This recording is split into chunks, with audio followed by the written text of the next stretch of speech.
All right. Well, let's roll. You ready?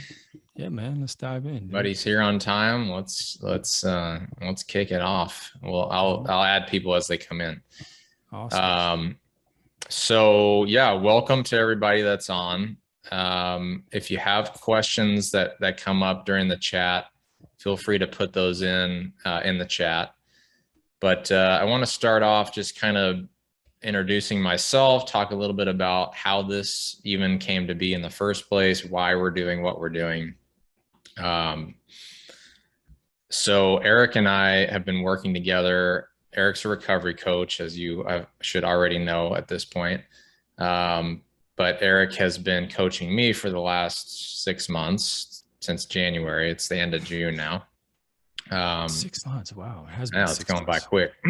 So I sought Erik out and through a mutual friend because I was ready to start taking my one-on-one coaching business to the next place. And I could tell that he was doing what I wanted to be doing. And I've had this agenda for quite a while, but just life changes, jobs, this and that. I just wasn't able to pull it together and get going. I would coach people here and there. And I've had a background. I mean, I have worked in sober living homes, long-term structured sober living homes for about 10 years. Been an AA sponsor for that long, mentored people, worked one-on-one, ran giant groups with people, their families. Like, I mean, I've been in this recovery space pretty deep for the last 13 years plus. So it's not like I was a stranger to taking people from point A to point B, right? And in fact, I could call myself an expert, actually. But what I didn't have was this vehicle to monetize that, to make that my personal career. You know, I could get a job somewhere, but that wasn't what I was looking for at this season of my life. And so I was searching for somebody that was doing it already. Like who's a recovery coach out there? And I honestly couldn't find any. I mean, I was looking for a long time. And again, through a mutual friend, I met Erik and connected with him and knew that this was going to take me to the next place. And within, you know, I think the first or second conversation that we had, I pivoted into consulting for sober living homes, and that in and of itself, like, paid for like his coaching and my coaching with him within weeks. I mean, it was just like, and it's completely changed my life in so many different ways. And I didn't even know that until Till we were a later. couple of months in. Yeah. Because I guess I just thought that you already had that plan and needed help getting there. And it came about once we started talking. Right. Yeah, I didn't even realize that came about once we started talking. Then you got the sober living home as a client. It's awesome. Right. So it's been this process of, you know, not completely abandoning the life that I've built financially, my day job, my family situation, you know, that over time has taken effort to build, right? And I've always been in this place where it's like, oh, well, I have to jump ship and start my own business, you know, and figure it out and put all this stress on myself. And I just could never seem to do that. And so this process has been about keeping the day job, you know, managing that, excuse me, and then building this on the side and growing it intentionally the way that I want it to look. So I, in the process of the last few years, have met people and I'm connected to people who are looking for something different. You know, they're passionate about helping people. They want something more fulfilling. Like they're over here working this job like I am and like I was, you know, construction job, sales job, whatever it is. And they are doing well and they're prospering, but they're not having purpose, right? And they're not being fulfilled. And they don't necessarily have the tools or support or the funnel or the vehicle to monetize themselves as a spiritual guider, and that's to me what this is about how do we monetize, and not because of making money, but because we want it to be our work. We want our finances and our work to be together, and we want to be passionate about it, and we want to serve, and we want to help people, and we're good at it. And these are people that I'm meeting that are, they've helped thousands of people, hundreds of people, most of it for free, most out of the goodness of their heart. And that's fantastic. There's nothing wrong with that. And I don't advocate stopping that. I just add, let's add this over here where we can monetize it and do it as a service and be a professional.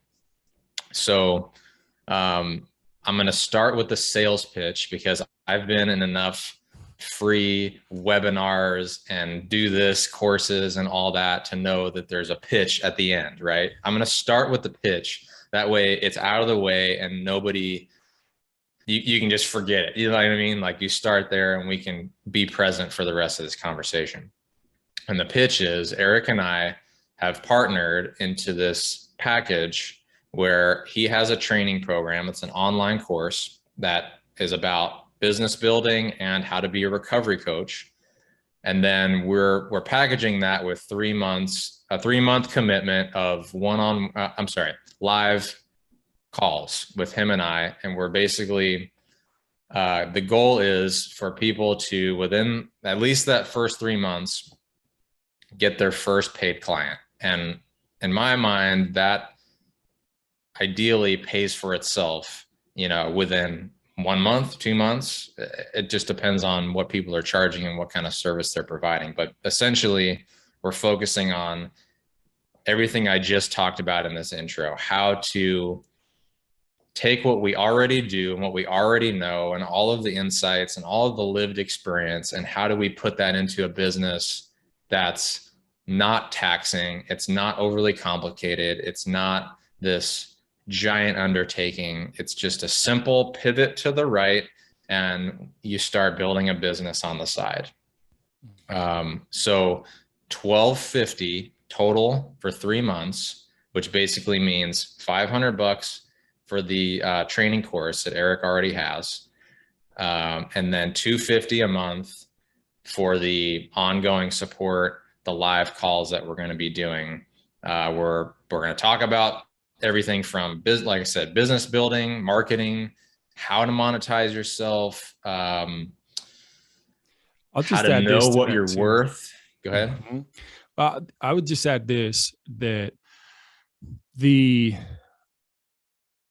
most of the people that come to me and have come to you, they don't necessarily need all the ins and outs of how to walk people into more freedom.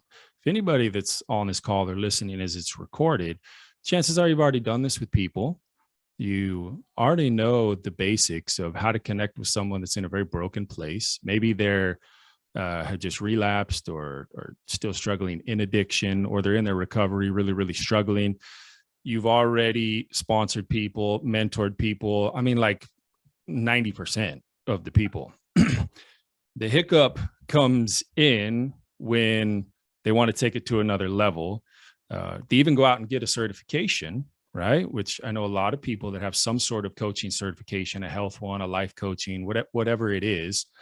But unfortunately, the amount of people that I know that have a certification that actually have clients, that number changes drastically. Exactly. And I spend a good amount of time in my course talking about it, and we'll spend a good amount of time talking about that in the group calls, because we can always get better at helping people one-on-one. Like, I never want to think I got it all figured out, because as soon as I think that, I just put a cap on my growth. So we always could get better at that, always teach that, always learn how to do it better, so on and so forth. But if I don't have a client or clients, am I really even a coach? Do I even have a business? I could I could have 5 certifications. If I don't even have a client or know how to get them, how long am I going to keep wanting to do that if there's not something coming back in the tank, so to speak? Mm-hmm. Right. And I just want to reiterate, like, coaching has literally changed my life foundationally. And I believe that as a business, it changes people's lives. I think that it's a great business model and that it's relationship based. You don't need a huge amount. You don't need inventory. You're not going to do this giant expense to start up, right? As a business, we're branding ourselves and we're working on ourselves. Everything comes back to here, right? It's not a product. You are the product. And so it just continually refuels and grows that vessel. And it's endless, it's limitless. Like there's just I can't say enough about it, but I don't want to make that the focus here. And the focus today is, we'll shift. Let me say one thing on top of what you just said as well. It was one of the things that really, I had a buddy who transitioned from working at a university, and he did all the tech stuff, and he transitioned into building the Life Coach Training Institute, which is all an online life coaching if you type in free life coaching certification, which it's not free, but if you go to the website, you'll see how he plays it out. He still gives you a ton of stuff for free. He's number one on Google. He built all of this from his garage, literally, and still works from his garage. And he makes 6 figures now, just doing this from his garage. But I mentioned that to say like what the possibility is, but also on top of that, there's little to no overhead when it comes, like if you're talking about this from a business standpoint, it's not even that there's no overhead. You get an LLC, your rent or your mortgage then becomes a tax write-off. Right. Your utilities at your house are now a tax write-off. And it's not playing the system or it's the literal way the tax system is set up.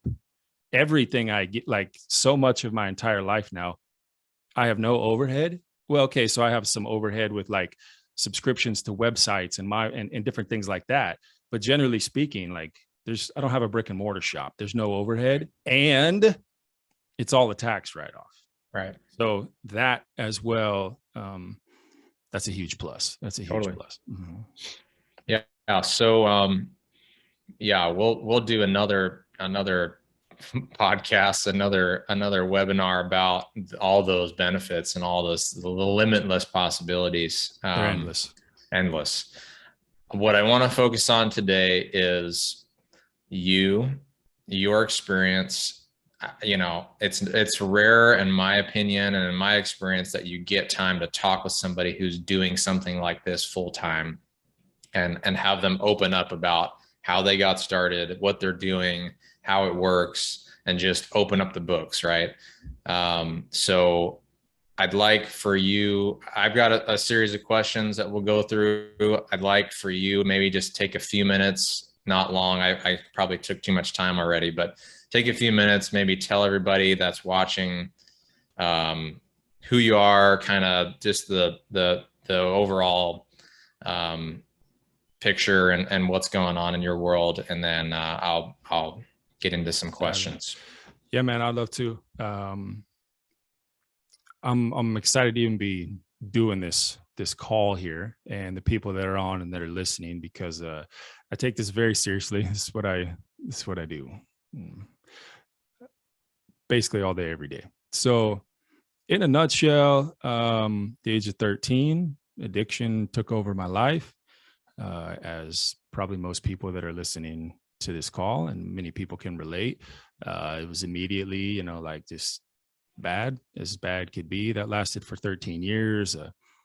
Suicide attempts, an overdose, hospitals, jails, rehabs. We know the stories. We know how it goes. Watched over 30 of my friends die, not right in front of my eyes, but all around me. And that was the number when I got sober. That number's probably more than doubled now, people that I know. But age of 26, I was living in Utah. I moved to San Diego shortly before my 27th birthday. And it was good to get out of that environment. I got into San Diego and things changed, and they changed fast in my life. It's kind of like a whirlwind of transformation. It's been a fun ride, but things just changed really, really fast. was about a year and a half, 2 years into my journey. I started doing ministry, a lot of speaking, a lot of stuff at like shelters on the streets. We went down to Mexico and did stuff. And I'll make this point as I tell my story, but many people that I talk to that want to do coaching, what you'll find out is you've been preparing for this for a long time. Your heart to help people and the experience you already have to do it has prepared you to do this effectively. That's why I spend about maybe 50% of my time talking when I'm talking to coaches and training. I'm like teaching them how to do the coaching, because they got their own niche and way to do it, and they've already been doing it for a while. I personally think at least 50% of the time needs to be talked about, well, how do you actually build a business and get clients? So that being said, all the work I was doing prepared me to do this. And then my buddy, he started the Life Coach Training Institute. He said, hey, take the certification for free. So I did it. Started doing just life coaching. I was doing that for about 4 years as kind of part. I would have sometimes one, sometimes 2 or 3. I kind of just always had maybe 2 or 3 clients on the side. 4 years into that, 3-4 years into that, I got very specific back into recovery. And I've spent the last, I think it's coming up on 5 years, 4.5 years, I forget, but I specifically have just been doing this full time. I've done some, I do some other things business wise, but this is what I do. It's coaching, helping people recover, helping people build businesses. This is the bulk of my day, right here, this background, this video screen. This is a lot of my day right here is working with people one-on-one. And I've done, many have heard the story, Thomas Edison, right? The number varies. Some of the reports say it was 700, some say 7,000. We'll go with 700. But a reporter asked him, they said, hey, you failed at figuring out how to find a filament, like how to find something that would actually host the electricity in a light bulb. I've heard different numbers. We'll say 700. You failed 700 times. Like, what kept you going? And he said, I didn't fail 700 times. I realized 700 things that didn't work. Mm-hmm. We've heard that. It's a cliche. It's, like way we motivate. But I can say a lot of what I've done has been that. I didn't do everything right. I didn't have someone guiding me, so to speak. I've had coaches. I have friends. I still have my friend with the Life Coach Training Institute. He has a lot of good stuff, but like specifically what I was trying to do, I didn't have someone individually guiding me. So I've done some things wrong. Better way to say it, like I was learning a lot.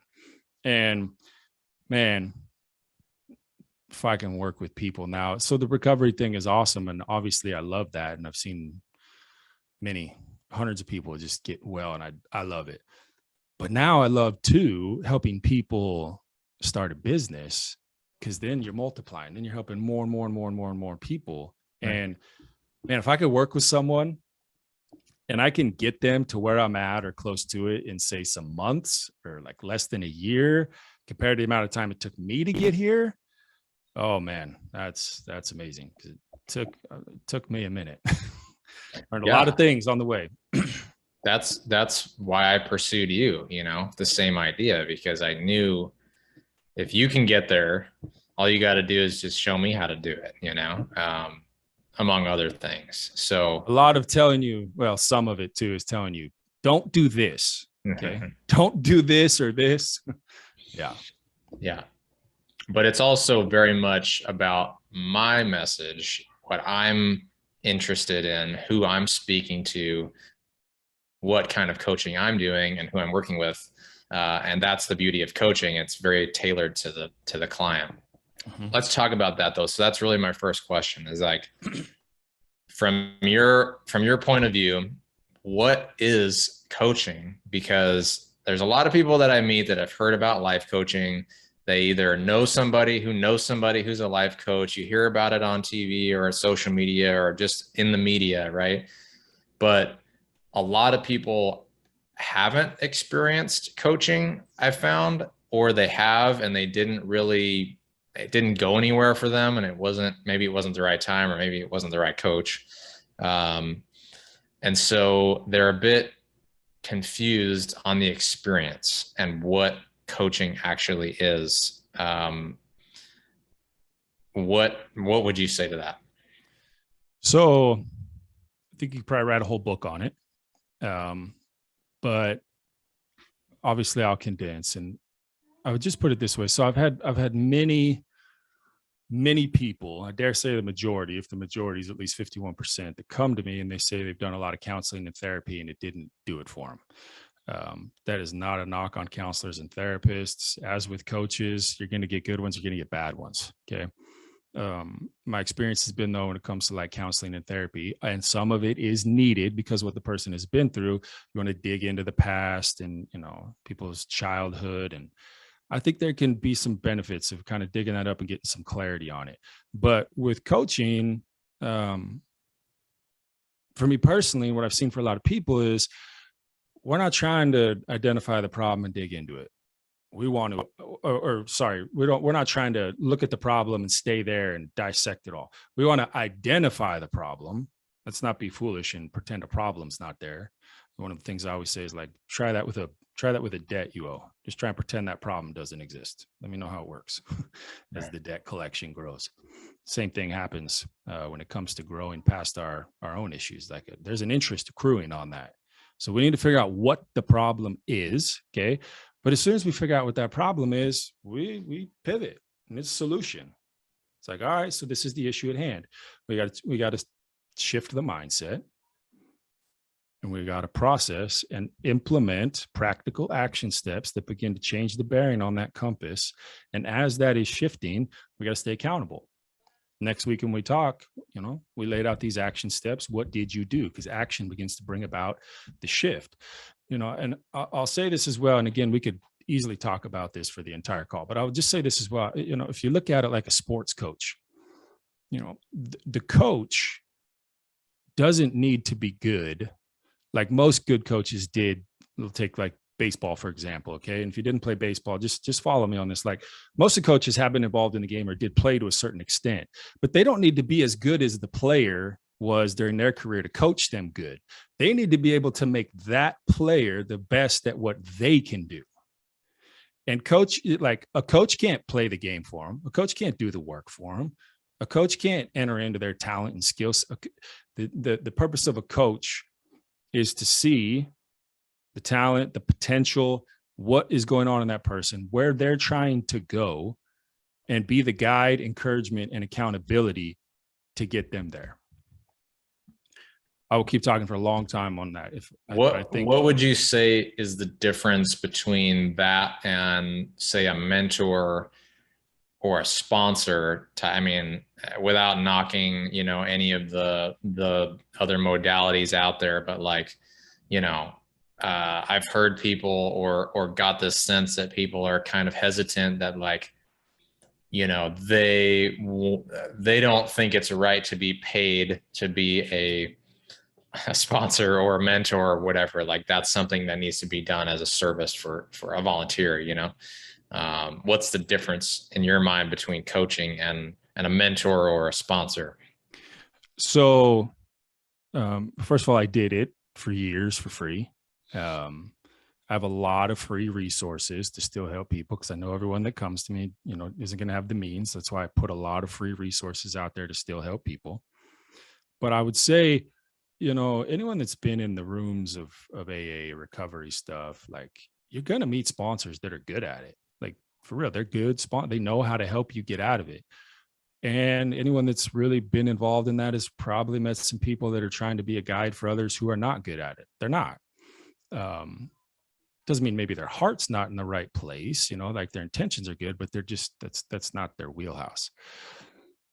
Sponsors' main jobs is to take people through the steps, right?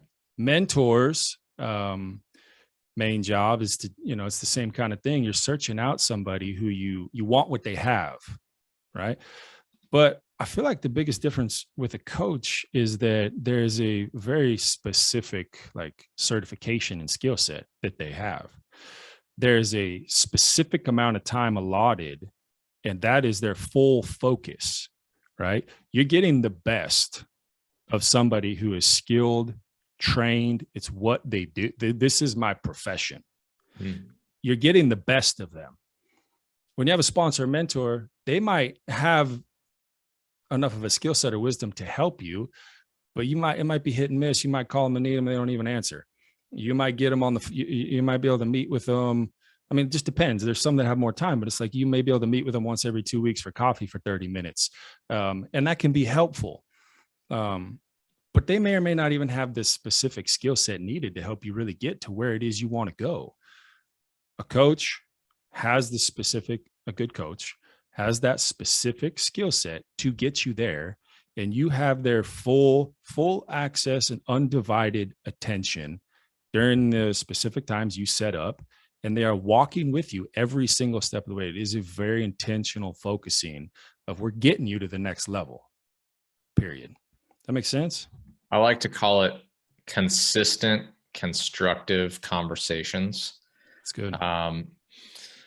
I'll speak a little bit about 12-step sponsors because I've been one time and time again. So I believe the difference is, as a 12-step sponsor, you're bringing somebody into this system of the 12 steps, getting them into this place that is very much not there. They didn't come up with it, right? The sponsee, the client, isn't really guiding the ship most of the time, especially when they're new. When you're new, it's like you can't think anything. You're going to get plugged into this system because it's going to save your life, and that works for some. It doesn't work for some, separate issue. But the point being that I'm trying to make is, as a 12-step sponsor, your job is to, again, bring that person into this system that's created, which is the 12 steps and the principles behind it. As a coach, you might have a format, a program, a system, but I've always been of the belief that, and they say this all the time in the coaching world, like coach comes from the original, like coachman back in the day of a taxi. Basically, you're taking somebody where they want to go. They have desires, they have potential, all the things that you just mentioned. And you're, as a coach, going where they are and getting them to where they want to go, and supporting that process. And you really, it's a challenge to set aside your bias, your what you shouldn't do type of thinking, judgment that you're putting on the next person, and fully accepting and believing the fact that that person you're working with has the potential to get where they want to go, because they're seeing it, because they're feeling it, it's real, and they can do it, and they are leading the way. So I think that that's a huge distinction between a coach and a sponsor, and even a therapist for that matter, because you're meeting that person directly where they are and talking about where they want to go. What are their dreams? When do you ever really have that conversation with somebody, even a professional? Like, somebody asks you, hey, what's your dream? Like, what are you dreaming about? And how do we get there? That's, to me, that's what coaching is about. And I don't think it needs to or has to take place of all those other things. I think it can be very much supplemental. And there's a fill that gap between a therapist and a sponsor, or a mentor and a counselor, or whatever. I've been to all of those things, and they all serve their purpose. So it's good. I would just add this too. I'm glad you chimed in, and what you're saying is right. And my experience has been with a mentor sponsor, a lot of the time you're telling them what to do. And if we're going to be real, sometimes like a good sponsor, someone that just came into like AA or whatever, you kind of do need to tell them what to do. Mm-hmm. You want to ask them, well, what do you want to do with your life? Somebody that's like 5 days sober. Like, right. I don't know if that's may not be the exact. I just want to live. Exactly. I want to live today and not go to the emergency room. But with a coach, so I will give people direction. I absolutely will in my coaching. But the bulk of it is what you mentioned is I'm asking the right questions, mm-hmm. and leading people into understanding a lot of the answers you already have. You just need to be asked the right questions, because, I found something out interesting about questions. When you ask a question, it immediately changes people's perspective. And case in point to that is if you ask the right question, people rarely respond by saying, I never heard that. Almost every single time when you ask a good question to somebody that makes them think, their response is, I never saw it like that. The right questions are going to change the perspective. And it's true. When people come to me to work with me, it's like, I'll see things in them and I'll point out potential and talents and highlight things they may not be able to see. But my job is, like you said, is to get them where they want to go. It's to help them become better at what they do well. And questions are the primary avenue to get there. I'll hear some coaches saying, like, I don't give any direction, none. I don't give any advice. And I'm like, yes, you do. Knock it off. Yes, you do. People want advice. But coaching can't be that. It can't just be someone hops on, you tell them what to do. You got to empower them. Right. You got to ask the right questions to them. You got to get them engaged, taking accountability and into action. Asking good questions is an amazing way to get that activated. Okay, let's talk about the business side of that a little bit. Because I feel like a lot of people, you don't have a business. You've said this. I know a lot of people, you don't have a business until you have a client that's paying you, paid. Yeah. So that's a big jump. I mean, I feel like from having a desire to work with people and get paid for it, basically get paid to have conversations and be involved in someone's life, from dreaming of that or thinking of that I could do that to having someone actually pay me to do that seems like a big jump for people. It seems like a huge shift somehow. How did you get your first paid client? So my first client, if I'm be real about my journey, was this was when I started doing life coaching. My first client, I had to convince this person to let me coach them for free. Yeah. And I had a client, I guess, technically a client, someone that's paying you. I guess I didn't, but I had someone who was calling themselves my client. That's my first person that I officially started working with as a life coach, was that. Mm-hmm. My journey has changed over the course of over 8 years now. So maybe the starting place to answer this question isn't the perfect spot, but I want to jump out with this because it's a huge hiccup in people's thinking. Like, I shouldn't be getting paid for this. And I'm like, okay, so first of all, you got treatment centers out there that are charging people $1,000 a day. That's pretty average. That's about the standard price, somewhere around there, $1,000 a day. You'll find cheaper ones, right? And one's way more expensive. And after 30 days, the amount of people that get sober after coming out of treatment is single digit percentages. Truthfully, it's probably less than 5%. 3. I think it's 3. So let's also, it's crazy low, but let's also throw into that, how much money are people spending on drugs and alcohol every single month to destroy their life? See, because we got to remember, people are investing in their life no matter what. If they're going the wrong direction or the right direction, they're investing their time, their energy, their money is being invested. It may be a horrible investment, but everybody is investing in something, and there's always a return on the investment. So one of the things that helped me get past any of those mindsets of well, why do I deserve to get paid? How do you put a price tag on life? How do you put a price tag on being free from addiction? Now, we have to do it. Treatment centers have to do it. A coach has to do it, right? You have to put a price tag on what it is. But everybody, like I said, everybody's investing in the amount of money that people are just putting into that they've destroyed their life with. If we can paint that picture clearly and just say, look, You're already doing it. Why not invest it in something that's going to get you the return you want? That's something that helped in my mind get past this thing of like, well, I shouldn't be charging people. Well, this should all be done for free.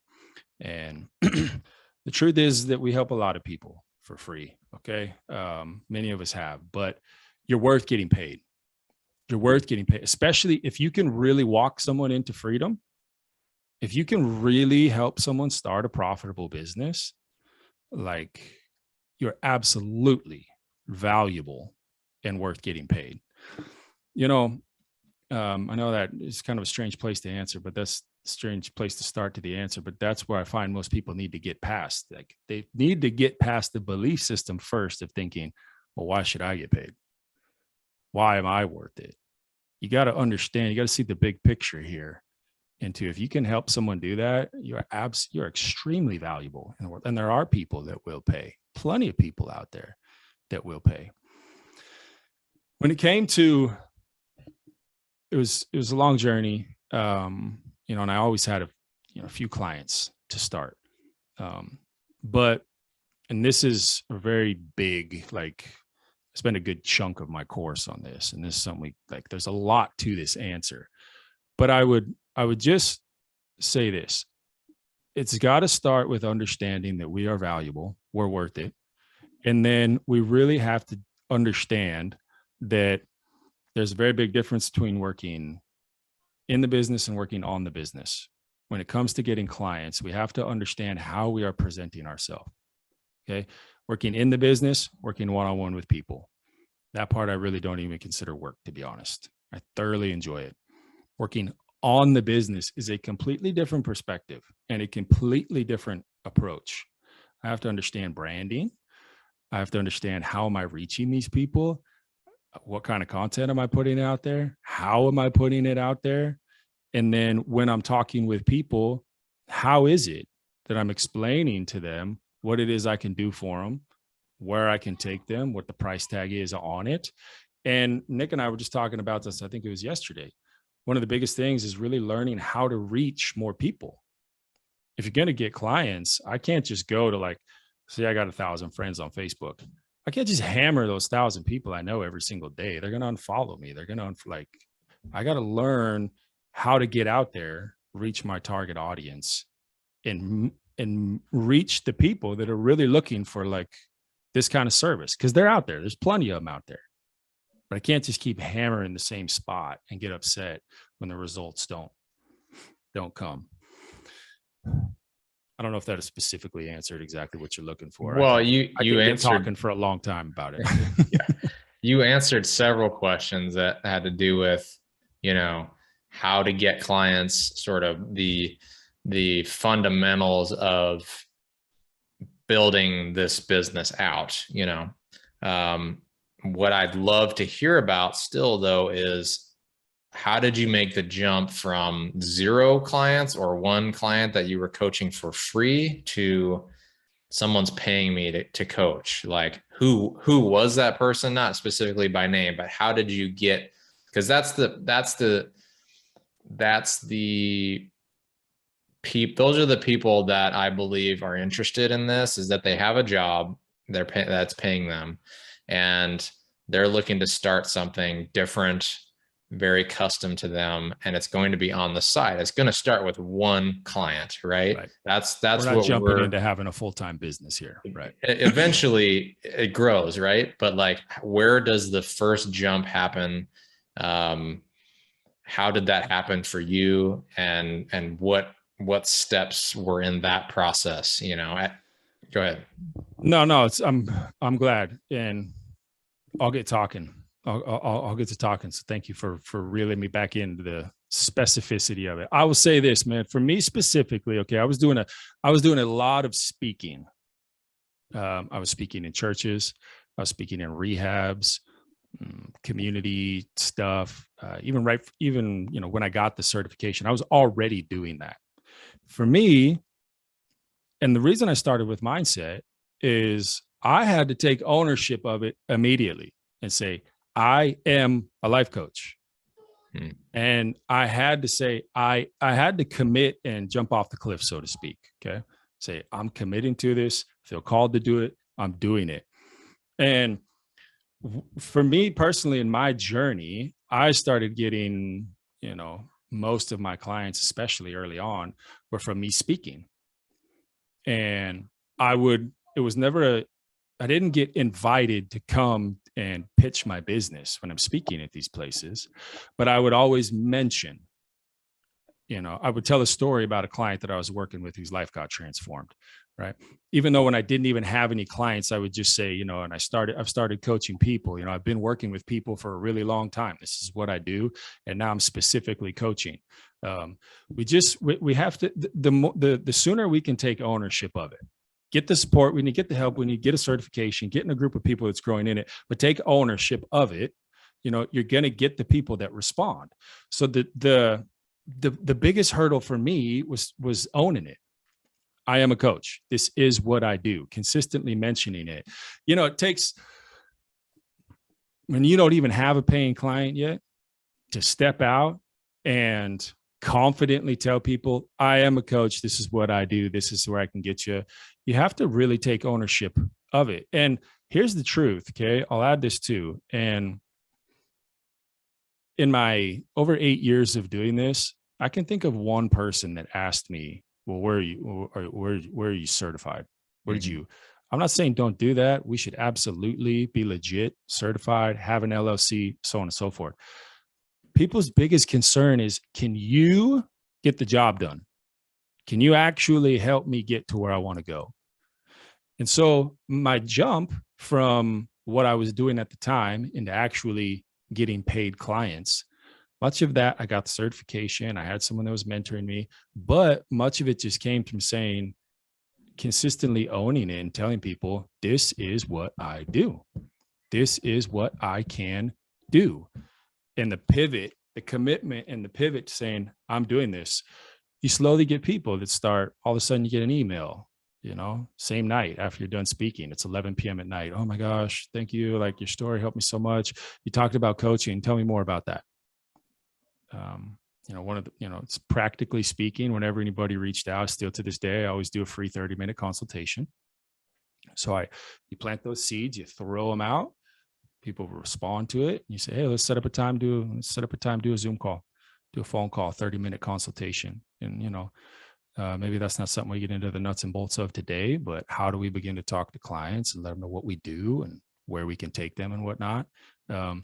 But the biggest thing for me to get from it was owning it, and it was a mindset.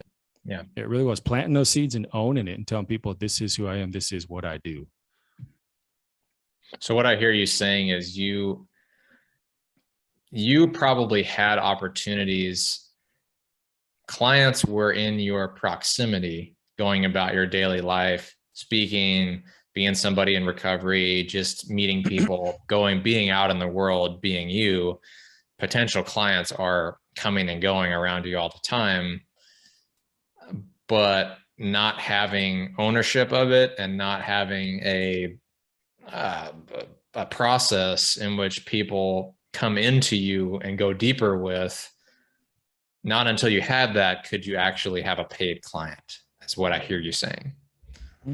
I'll add on to this. So not everyone that's listening to this recorded or live now is going to have, you may not have all these speaking opportunities. Sure, you may not have an audience to speak to. That's neither here nor there. That's super helpful. And we can give some real good tips on how to pursue that. And some of those things can open up. You might not have that, but you do have a network. You do have something. You do have friends who are counselors. You do know family members or people that are struggling. And don't call them all up and pitch your business to them. That's not what I'm saying. But I'm saying that becomes the starting place. What is it I already have in my hands? Who are the people I already have influence? What is my immediate sphere of influence? And I'm not going to just make a sales pitch video and send it to all of them. That's not what I'm saying, but just begin to tell them. It's that simple. Just begin to say, I work with people one-on-one. This is what I do for a living. Out the gate, you're starting. Like I work with people. I'm building, on the side, and I have few clients. I've been working with people for a long time. Let me know if that person would be interested in talking. Let me know if maybe let's sit down, grab coffee for 30 minutes. It's relational. And you just start with your sphere of influence and start with what you have. I'll tell you one of the things, maybe you guys have seen it before, an ad on Facebook or something. It's like, sign up for our coaching program today, and in 3 months, you'll be, scale your business to 30K a month and get high ticket clients. And I'm like, I personally know nobody that's done that. I know a lot of coaches. Okay. I don't know anybody that went from nothing to 30K in 3 months. Nobody. Am I saying it's not possible? No, I'm sure there's some people out there that have done that.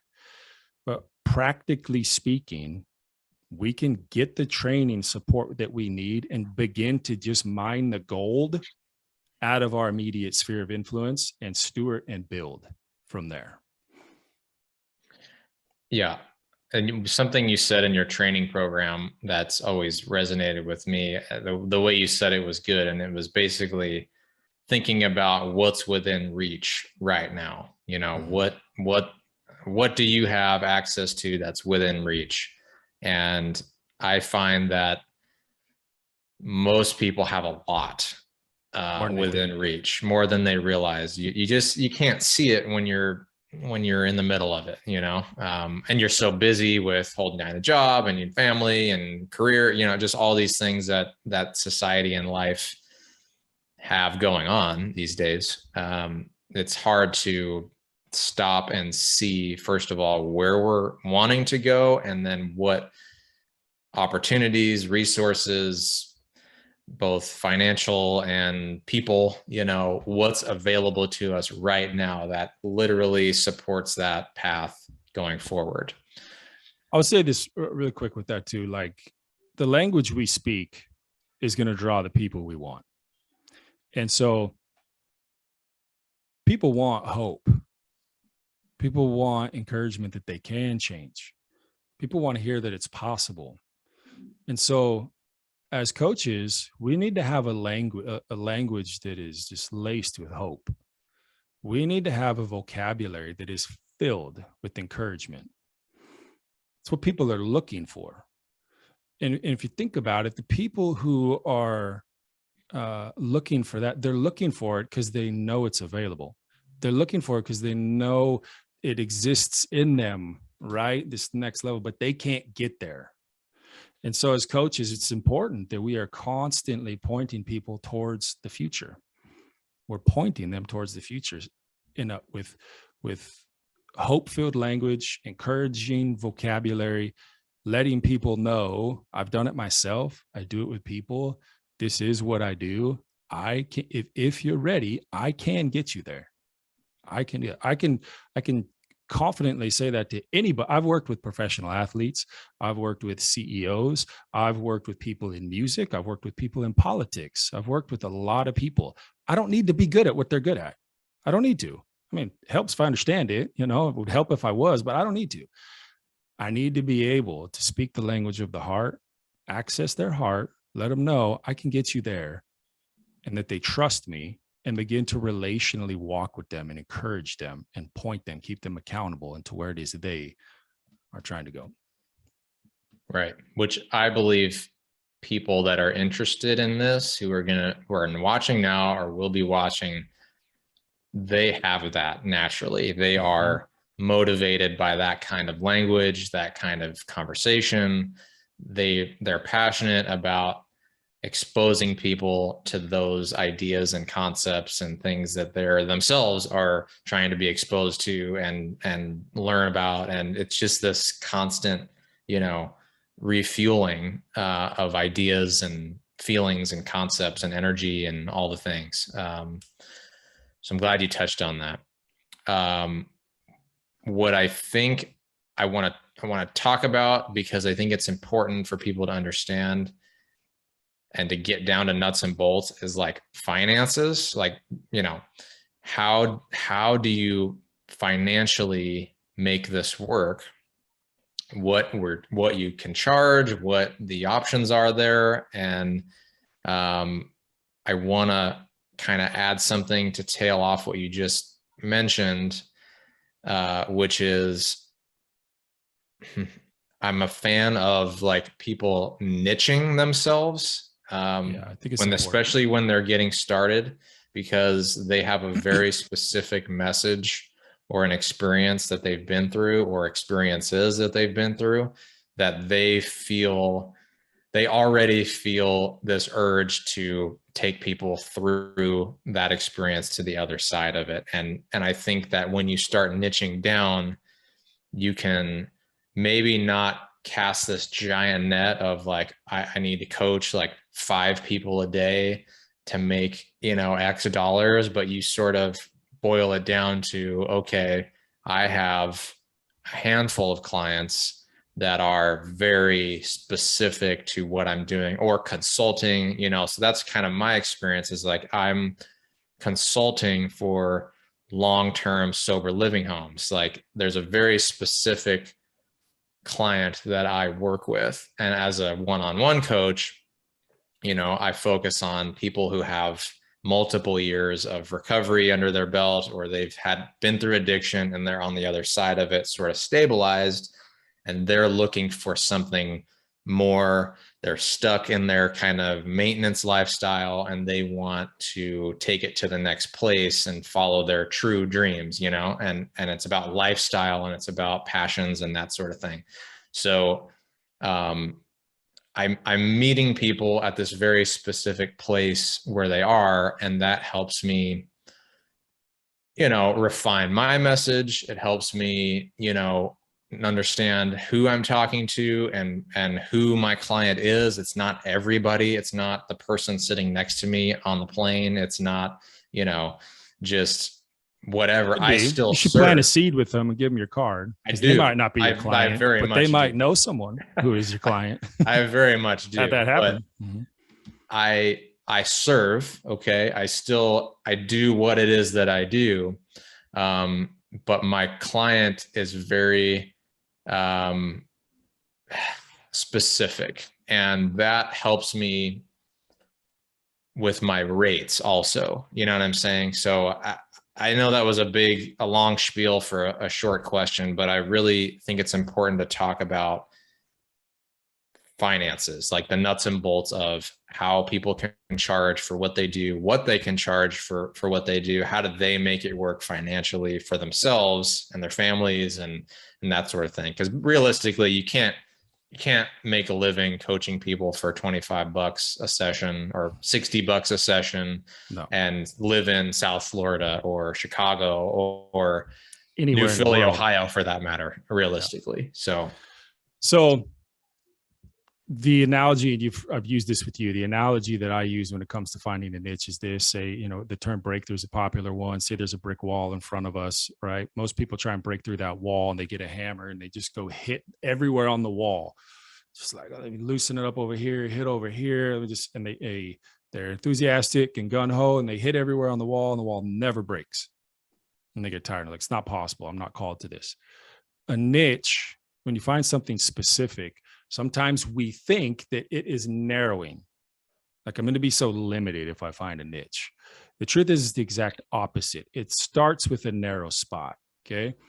The shift comes when we're looking for a specific niche, when you just draw a circle right in the middle of the wall and a giant X through it, and you keep hitting the same spot. You just don't stop. That's the only spot you hit, is that one. You're going to break through. And then it becomes easy to pull. It becomes so much easier to break the rest of the wall down. So when we find a very specific niche, we attract people to us that are, that's the language we're talking. That's the message we're putting out. We attract those specific people.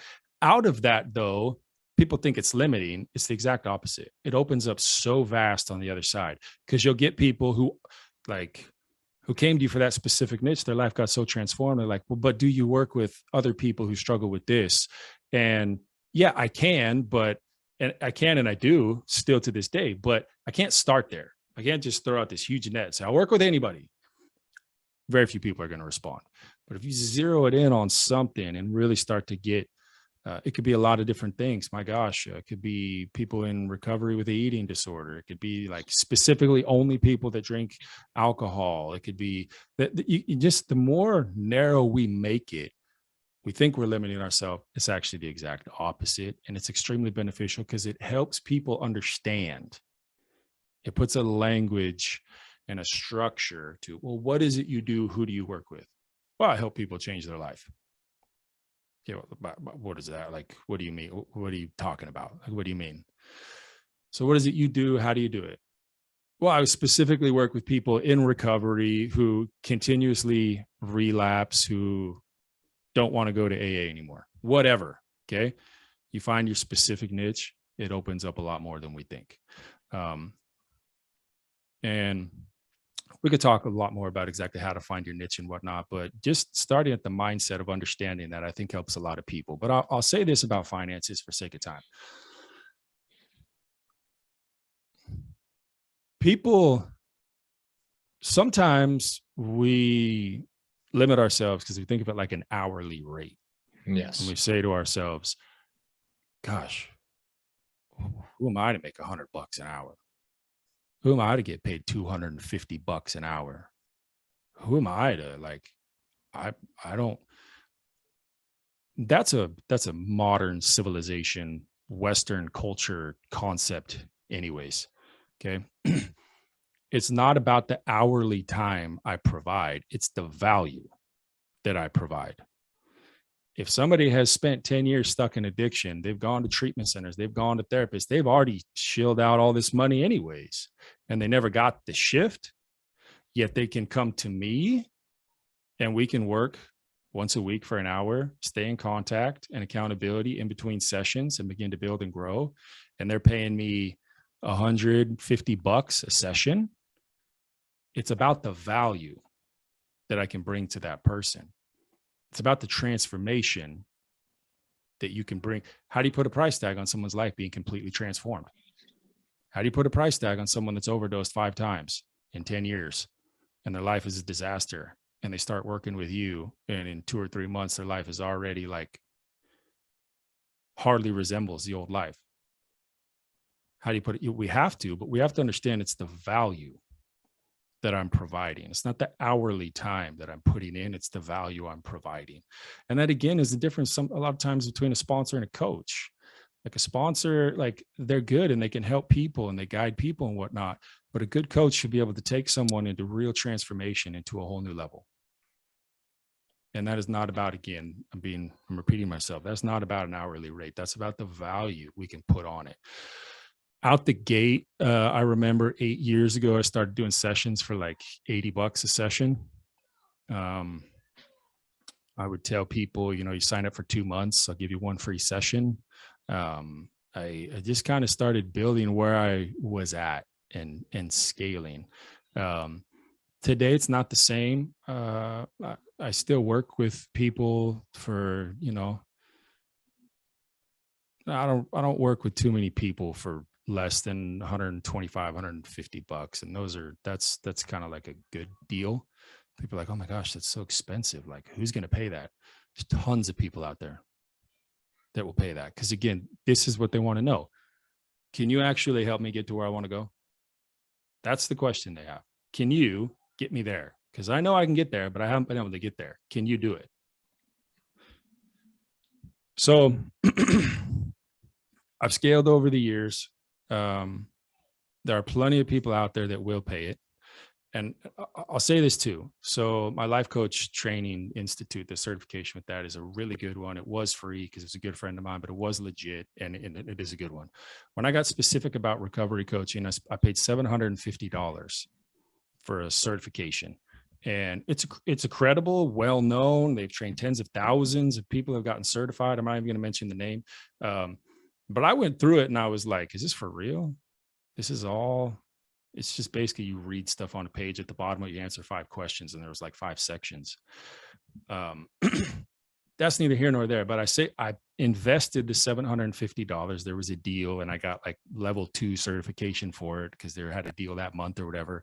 So 2 different certifications from, it is credible, which is a whole nother conversation, but within 2 months, I was already making money. I was already in the green. Within 2 months, I had that paid back.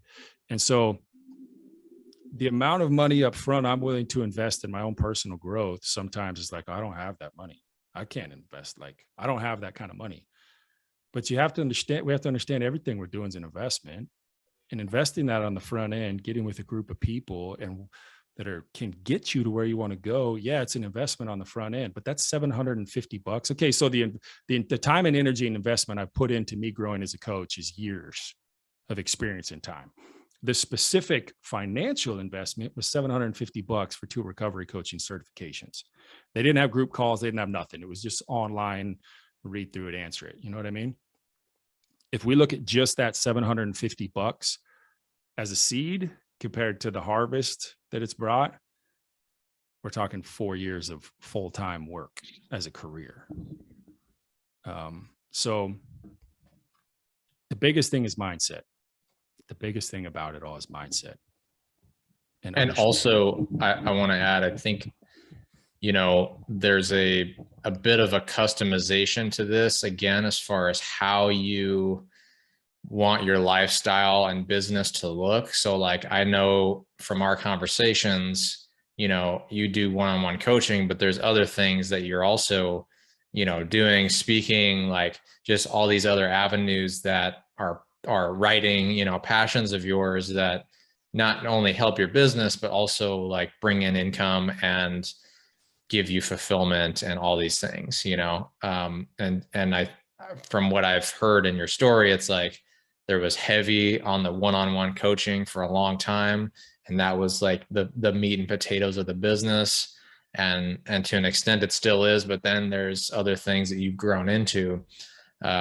Me personally, I'm focusing on only a handful of clients at any given time, and going for $1,000 a month for both one-on-one people and like, corporate or business clients. And I'm going full into those relationships, but doing it in a way it starts with what I'm looking for.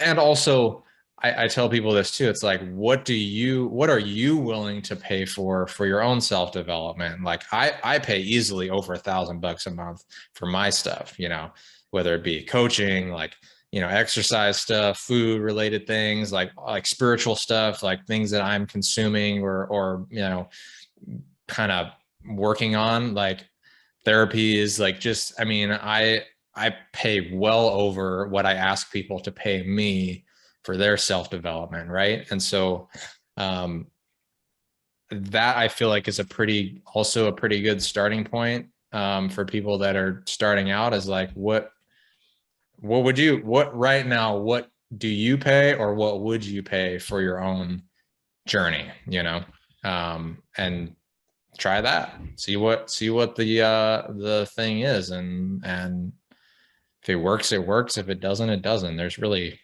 can't hurt, And the other thing too, I'll add this into all that. And that was well said. It's a good point. It's like, if I'm not invested in my own personal growth continually, I'm going to cap off, right. I'm going to find a place where I plateau. And how can I really talk to people and tell them the value of investing in their own personal growth through someone to help them, if I'm not currently doing it or have done a good amount of it and continually do it, right? But I look at it like this too. When I started, my circumstances and situation is different than what everyone else's is going to be. Okay. But the best place to start is not asking, well, how do I make this a full-time business? It's just beginning to build. Keep your day job.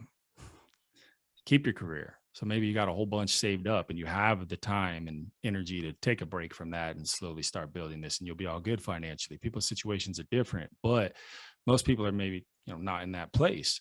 Start building this in your spare time. Start building it out. How do I want to coach? What do I want to do? Start building a website. We got a question here we'll touch on as soon as I finish this thought here, but you don't have to build a career in a massive business overnight. We got to start stewarding and building what it is we have. I transitioned into this. Even after 4 years in, I remember I got a part-time job for a season, and I've had a couple of I've never had a full-time job, but I've had some part-time stuff along the way. It's like, we just start, like, how helpful would it be just financially and fulfilling personally to begin to help 2 or 3 people a month with an hour call a week, or however it is you want your coaching to look like, and you're getting paid to do it. It's a game changer. It's a complete game changer, man. It's personally fulfilling, and you're making more money. And it's a valuable service that people are looking for. You're talking about people's lives being transformed here. And so you don't need to build this massive business overnight. You just got to start building with what you have and transition into the growth with it all. For sake of time here, let's see what this question is. How easy is it to build a language that reaches believers and unbelievers alike? That's all you. That is, I would say this might be my wheelhouse here. I'll just put it this way. So anyone that's worked with me knows full well I am a passionate follower of Jesus. I will not be shy about it, but I'm also not going to shove it down anyone's throat. I'm not going to do it. People come to me, know what I'm about, but even in the conversations I have with people, it doesn't need to be, well, in this Bible verse, this needs to be this, and this needs to be this. If that's the language they understand, they're hungry for it, that's the language I'm going to speak, and I'm going to lead them into that if that's what they're desiring. But I've worked with plenty of people who are not believers. For me personally, and not everyone that's listening, this question is applicable to you, okay? But this is helpful in this regard. So let's say we're not talking specifically about like a religion, like someone comes to you who you don't believe the same as everything they believe. That's basically going to be everybody. Like, we don't, but someone comes to you who has opposite beliefs of you. Look, I don't need to only work with people that think like me. I don't want to work with people that only think like me. So what I do, if what I believe really works, it should, or while it's my believing it, I don't need to beat people over the head with the belief system. I need to begin to speak the language that conveys the principles. I need to begin to tell them stories. I need to begin to, look, if we even just look at Jesus, like read through the Sermon on the Mount and the Gospels, he used common language. He revealed points in common language that people that were listening would understand and get. And I look at that the same way. If I'm working with somebody who doesn't believe the same as me, my goal isn't to get them to believe exactly the way I believe. My goal is to help them to get where they want, to get where they're trying to go, improve their life. A lot of times it may lead into a lot of other things, but if I really understand and believe what it is I say I understand and believe, I should be able to convey the point in simple language. I should be able to convey the point to people through analogies and simple stories that benefit them where they're at. This answer is specific to the question, anyone listening down the road, okay? But for instance, a lot of people, when you bring up the Bible, there's a lot of resistance to it. I completely get it. I completely understand, okay? But if someone asks me a question, I'm trying to convey a point to them, and I just immediately start hitting them in the head with scripture, okay? Sometimes they'll put up their resistance, even though what I'm telling them could be really helpful, truthfully. And I'm not trying to tell them read the Bible every day. I'm just using it to paint a picture. They'll put up some resistance because of a bad experience they've had or whatever, okay? For whatever reason. But instead, if the principle and the point that I want to make to them, that I'm getting it in my mind from somewhere I read, say, again, in the Bible, I just take that principle and that point and convey it in different language to them. Just simplify it and convey it to them in a way they understand and meet them where they're at. And many times I've seen people who have this resistance to anything religion, okay? And if I take out all the Christianese, take out all the religious language and use common language and yet reveal the exact same point, they love it. Part of me wants to be like, all right, well, you want me to tell you where I really got that? You know, like maybe it'll make you a little bit more open-minded. But I don't, but it's just like, the point is to try and enhance their life. It's not to try and control their thinking or tell them they have to think like I am. And if I really believe and understand what it is I believe, say I believe and understand, I should be able to convey it in a lot of different ways. And so. Great question. Super helpful. Thank you, Jess. That was a great question. I think it also lends itself to talk about or mention quickly, like, we have a message. Each person has a message that I think they believe is important to share. Maybe it's multiple messages, but the point being, everybody's got their own, and everybody's got their own language, and everybody's got an opportunity to express that in some way. And I am of the opinion that it's like, you may not be talking to everybody. Everybody's not your client. Everybody's not looking for your experience and your story, right? Like you draw who you are, you know what I mean? And I think it's important that we be as authentic and real as we can be.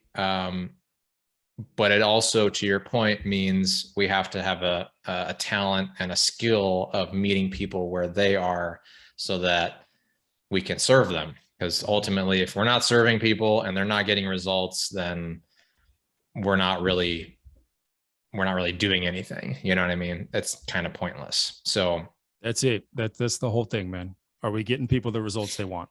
Yeah. Can anybody come to us that's really ready, whether they believe like me or not?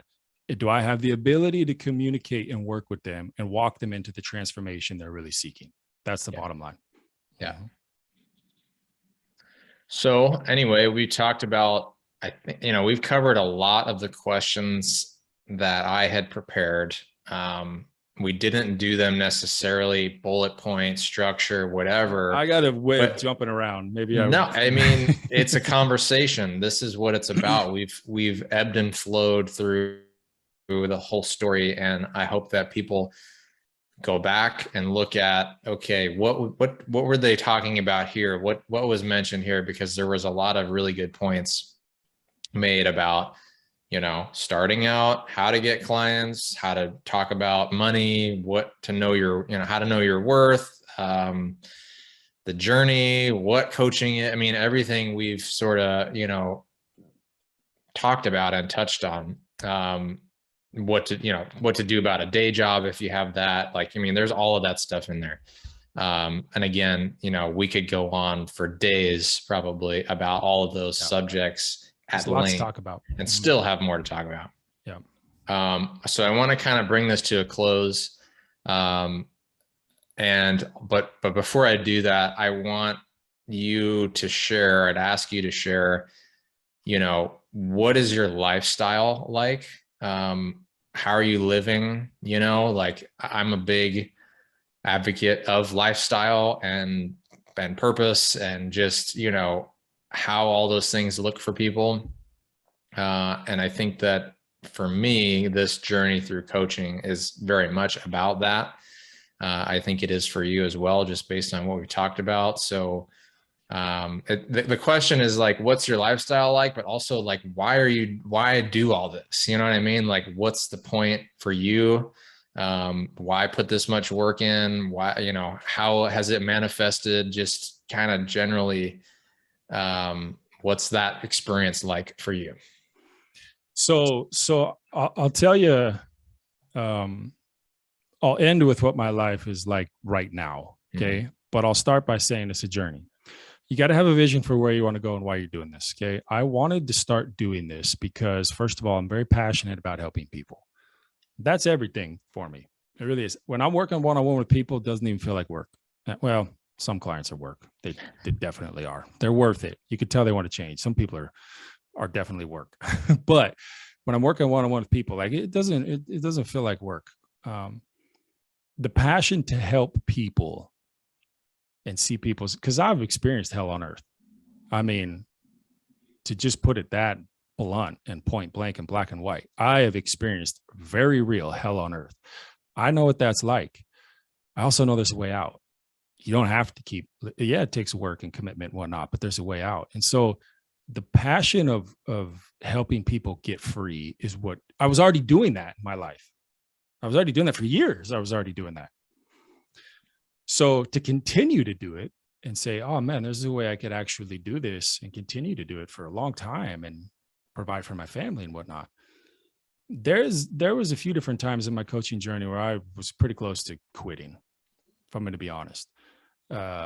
Sometimes I'm like, man, I've been doing this for a while. Like, again, right now I only have 4 clients or whatever. Right. There's been those moments, but the biggest reason is that I truly feel called to do this. I feel God's confirmed it. He wants me doing this. This is what I feel. This is what I should be doing. That's a lot of what kept me going. But the other thing was just understanding, like, anything we really want in life is not going to just come easy overnight. It's just not. It doesn't work like that. So there was a process of building. There were times where I was working, and then the calls were on Saturday morning or at night. And like, there were seasons of work, for real work. Okay. But that has shifted and grown over the years into, I wanted to have more time to be with my family. I wanted to be able to live life the way I want to live it. Not talking about like, well, I don't want to work. Well, I don't want to do that. Well, I don't want to do this. No, I know that there's things that I don't necessarily want to do, even to this day, that I have to do. It's not that, but I get to do this on my terms. I've built this the way I wanted to build it. And it's been very good. I step into my office now about 9 a.m. every morning. I work from home the majority of the time. I've been invited to do other amazing things. I coach businesses now as part of what I do. Now, we live in Florida and got a, nice house, not a mansion yet, but, got a nice place here in Florida, a pool in the backyard. Sometimes on my lunch break, we go out back and barbecue, and I hop in the pool for 45 minutes and then come back into my office for the afternoon. Like, I don't want to paint that picture. You might be in a totally different place, and financially you could already do that. Okay. But it took work to get here. But it was the fact that I love people and wanted to do this. And I saw the vision, I saw the life I wanted to create, and I just stuck to it and did it. And it's possible. If I could do it, anybody can. If I can do it, you're out of excuses, maybe is a better way to say it. But my lifestyle today is I get to spend a lot of time with my family. I get to do podcasts from home, make videos from home. I get to do a lot of writing. I just published my first book on Kindle. It's just a fun little short read. I got another one that's almost done. And then my full length book is almost being done, edited. I've been able to get into investing with some of the money as well, which has created even more increase in our life. Doors have opened for me to go speak with, massive multi-million-dollar businesses and help coach them.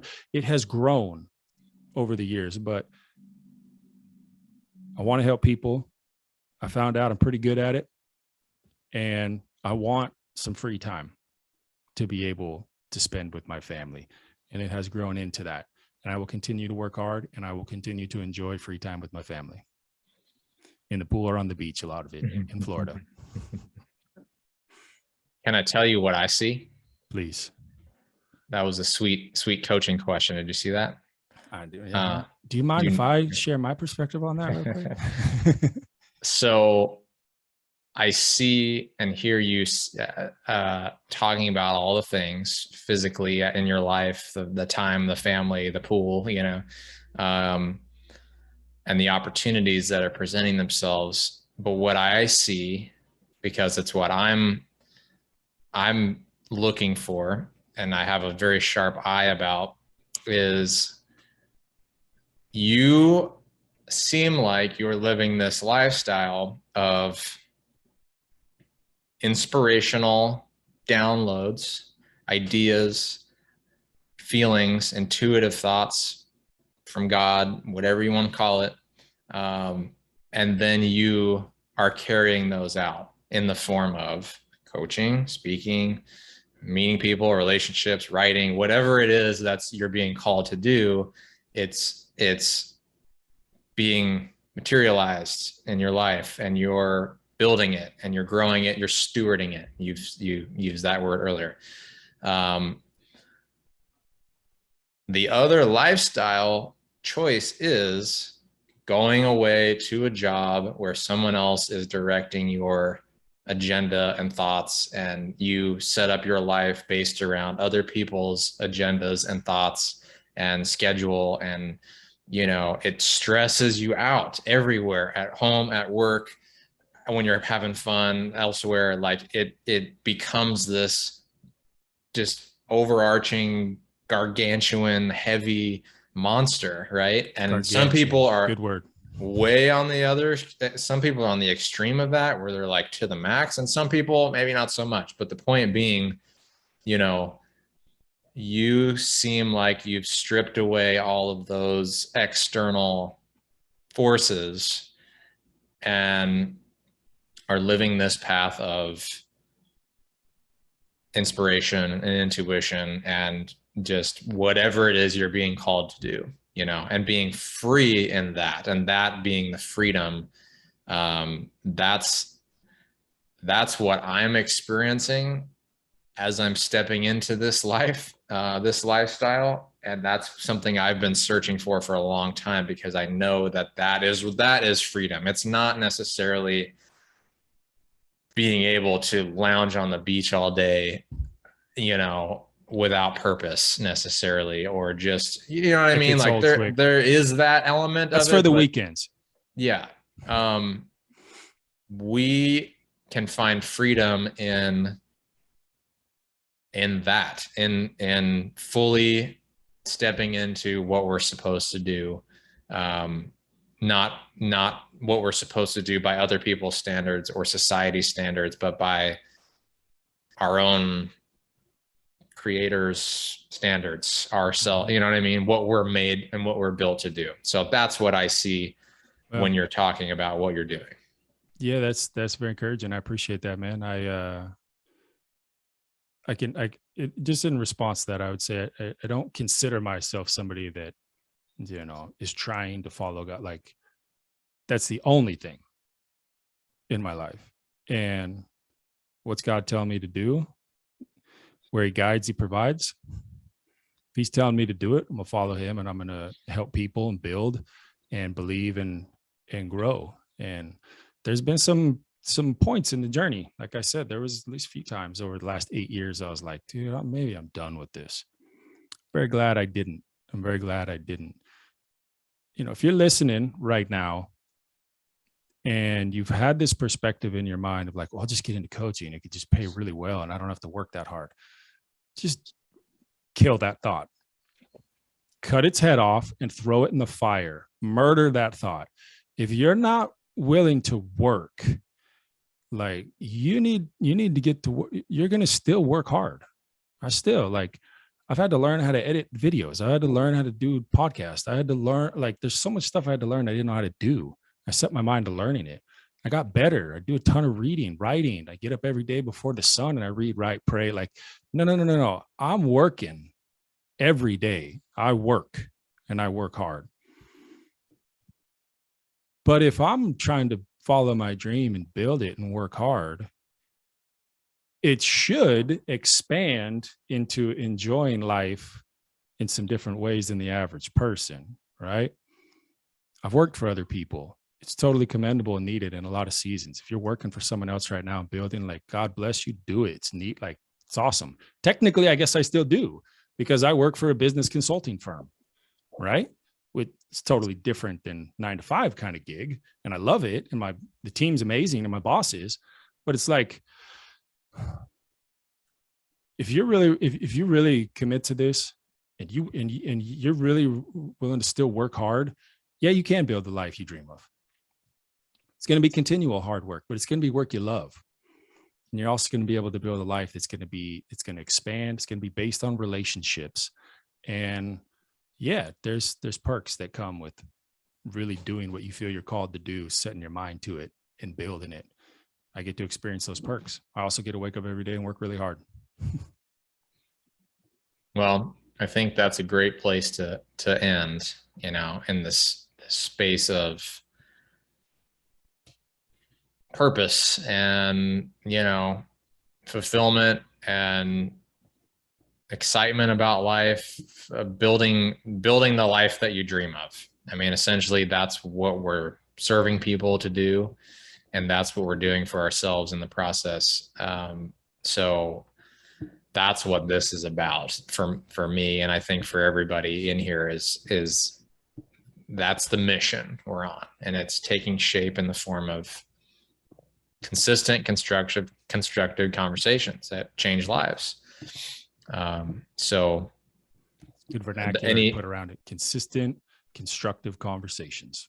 Yeah. So hope that this was valuable I know it was for me. Hope it was valuable for you if you're listening now, and if you're listening later.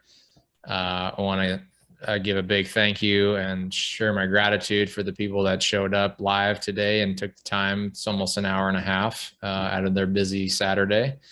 We committed to 45 minutes. We did, sometimes good conversations just keep going. They often do. Yeah, I'll just say this too, man. There's a lot more to talk about, which is, people who come along for the journeys, what we'll be doing on the group calls. But it's, if you're listening now and you've listened through it all, like it's privilege and honor, even just to speak into your life, no matter where you're at right now. Okay. And if there is any interest for anything past that, please just contact Nick or myself, and this video will be available for anybody that wants to listen to it or listen to it multiple times. Right on. Thanks, Eric. Appreciate your time, and thanks for being willing to share your story, and looking forward to building something that helps people change their life. So thank you, man. Absolutely. You're welcome, man. It's a privilege. You as well, dude. Thanks for everything you're doing, people you're helping, and how you're committing to growing. It's awesome. Right on.